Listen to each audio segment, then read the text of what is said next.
Je vous ai parlé du feu qu'il fallait allumer à l'intérieur de nous avant de chercher à s'élever. Vous savez, ce feu, cette flamme que nous devons poser et laisser briller sur la terre. Et aujourd'hui, je vais vous parler de l'eau que nous devons laisser couler sans nous faire submerger. De même qu'il y a un feu de la colère et un feu de la prière, un feu de la destruction et un feu de la dévotion, il y a une eau qui t'emporte ou une eau qui te porte.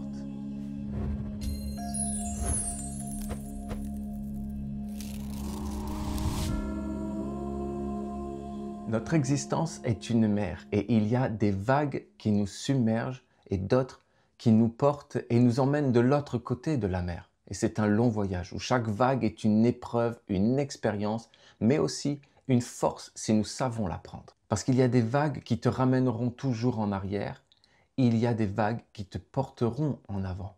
De même que les gènes, les éducations et les cultures se mélangent d'un individu à un autre, d'une famille à une autre, d'un peuple à un autre même, les émotions des uns et des autres peuvent se mélanger également. Il y a des vagues qui fusionnent entre elles, qui s'assemblent et se renforcent. Il y en a d'autres qui s'entrechoquent. C'est ce que nous appelons les sympathies et les antipathies. Tout est une question de courant. Nous disons par exemple, le courant passe entre nous, ou sinon, il y a de l'électricité dans l'air. Tout comme il y a de l'électricité dans le corps humain et tout autour de lui, le courant peut passer ou, à l'inverse, faire des étincelles. C'est de l'alchimie. Et l'alchimie, c'est avant tout la science des émotions. Au milieu de toutes ces vagues, tu dois trouver la vague qui te portera et te conduira de l'autre côté de la mer. C'est la terre promise, c'est la terre sainte, c'est la Jérusalem céleste. Et avant de trouver cette vague, il te faudra traverser de nombreuses vagues, celles qui te ramènent toujours en arrière. Mais également, tu devras traverser celles qui te perdent au milieu de la mer et de l'océan de ton existence. Toutes ces vagues sont des sentiments et des émotions qui nous submergent et nous amènent forcément quelque part. Le secret n'est pas de fuir nos émotions, ni d'éviter la vague. D'ailleurs, quand la vague est là, il est déjà trop tard et nous devons la prendre. Il y a deux façons de prendre la vague. Soit nous passons en dessous, soit nous passons par-dessus. Et ce sont deux façons de vivre nos émotions. Les deux sont bonnes, mais elles ont des objectifs différents. Passer en dessous de la vague nous permet de comprendre plus en profondeur ce que nous vivons. Le sentiment devient alors une sorte d'autopsychanalyse. Vivre une émotion peut nous permettre de mieux nous comprendre si nous arrivons à plonger à l'intérieur de nous-mêmes. Par exemple, quand une situation t'a touché émotionnellement, ne la fuis pas, mais confronte-toi à elle. Je te parle de situations et émotions récurrentes et non ponctuelles, celles qui reviennent sans cesse comme des vagues. Observe la situation et essaie de comprendre pourquoi elle revient toujours. Est-ce toi qui appelles la situation à se reproduire? Essaie de trouver la source de cette situation, de cet événement, parce qu'il y a une émotion qui te frappe, qui est une conséquence. Mais dis-toi donc qu'il y a toujours une émotion qui est à la source de ce que tu vis. Cette émotion vient de toi ou peut-être de l'autre, peu importe. Tu dois trouver cette cause. Après avoir observé la situation, c'est l'émotion que tu dois analyser en toi, comment elle naît en toi, comment elle grandit, comment elle se calme aussi. Et sinon, tu peux choisir de passer au-dessus de la vague. Et c'est faire du sentiment un moteur, une énergie qui nous emmènera forcément quelque part. Par contre, des fois, cette vague ne nous amène pas au bon endroit. Une décision engendre forcément un sentiment qui devient ensuite une vague et qui va nous emporter. Si nous restons à nous morfondre, nous sommes comme avalés par la vague qui nous entraîne au fond de l'eau et nous empêche de respirer. Mais nous pouvons décider de passer aussi au-dessus de cette vague et de la surfer. Je te donne un autre exemple. Parce qu'on se moque de son poids, quelqu'un pourrait s'enfermer dans la nourriture et continuer à grossir. Ou au contraire, il pourrait décider de faire du sport.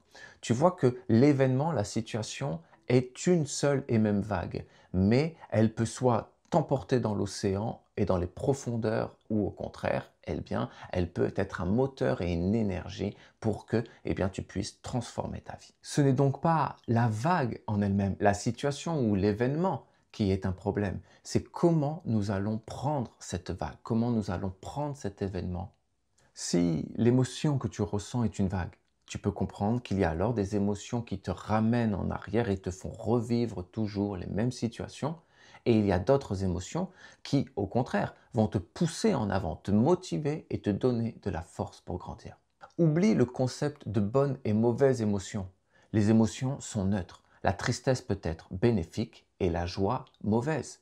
Tout dépend de comment tu prends la vague. D'un sentiment de tristesse peut naître une motivation, une volonté puissante qui va radicalement changer ta vie et ton existence. La joie peut t'enfermer dans des concepts qui ne te font pas grandir et évoluer. Et la tristesse, au contraire, peut te libérer de situations cycliques et empoisonnées.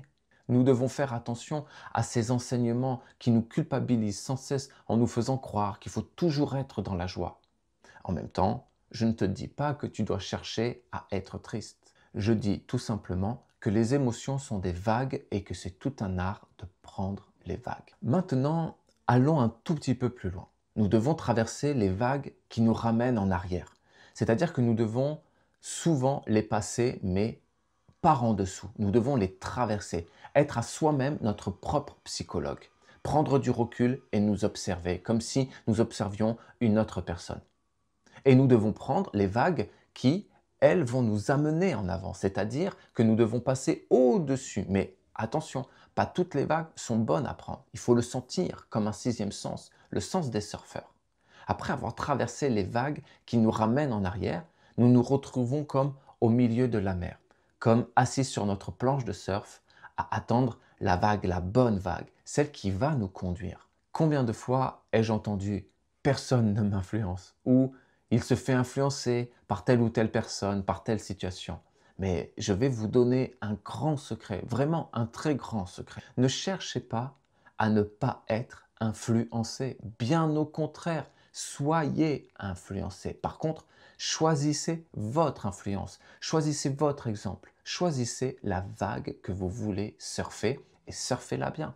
Par exemple, ma vague à moi, c'est la vertu.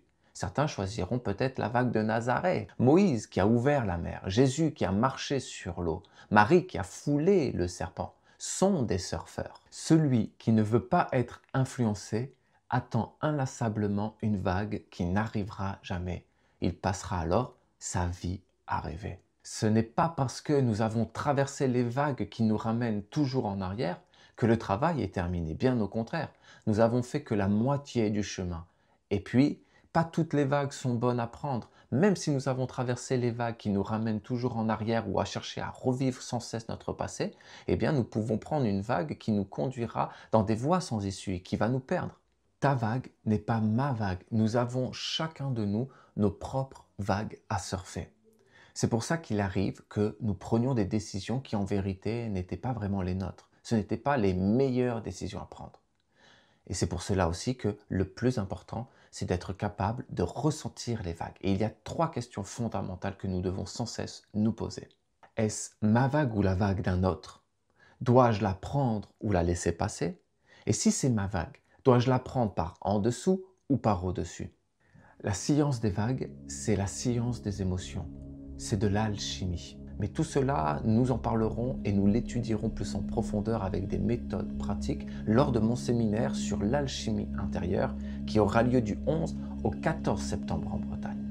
Pour conclure, nos émotions sont des vagues et notre existence, une mer dans l'océan de la vie. Alors joue dans l'eau, joue avec les vagues, mouille-toi, joue avec les émotions. Mais attention, ne joue jamais avec les émotions des autres. Joue avec tes propres émotions et apprends à te connaître à travers elles. Je te souhaite tout le meilleur.